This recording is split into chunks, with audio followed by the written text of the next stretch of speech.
فاز من همینه، رفیق نرینه، حالا واسه خودش وکیله. نگو حرف هم یه چیزه. ستوده بودم، بیهوده بودم، روتایی ریخته رو زمین حیات خونه. انرژیام، شیطنتام، کنجکاویام، تجربه های تلخ و شیرین، رویای دیرین، داشتن گیتار رپ و خوانندگی، پشت بنز رانندگی دلم تنگ شده واسه کودکی. توجه همینه دیگه، ولی من یادم خواستم دویی که توش اشکم باش مطمئنه واسه دخترم زن شده. آره بالغ میشی، میری میجنگی بگم دارو در این تو خودت میشی، سایه رو نابود میکنی، دختری نباشی میجنگی باش. من واقعا سه درست میرسم از خودم میپرسم سوال چرا هیچی از عشق میرسم عشق آبتوی مشق چشمان بریزم عشق.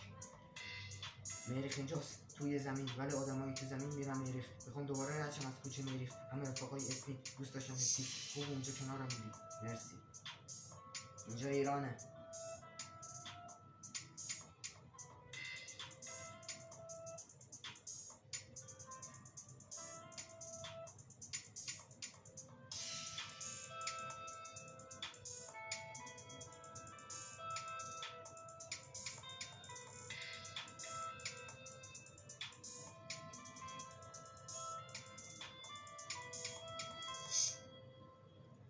اینجا ایرانه. دخترها شدن کمی کش، تو اندیمش شورش واسه کم آبی و وقت دزدی.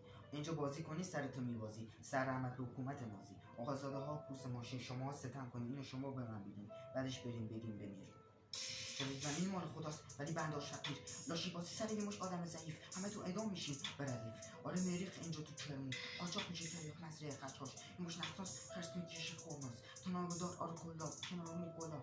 شعرام مثل سهراب سپری، دوم تو کون میده سک پاکودا، میکشنه تو رو حتی پا نماز، خون میریزه رو جانماز، بپوش لباس باز تو لباس، گردی کس میشه زیر پات چشات، تاج میدن بعد به داج میدن هات داگ. خوب اینجا واسه یه خواسته، براشون یه پسر دختر نداره، بعد میگن پسر یه دختر خرابه، هوا تخمی انگار بهاره، دور بر ارتکابه، دست شرابه، میگیم خلاصه تو پاک بودم، بهم میگفتن عراضه آتش بس.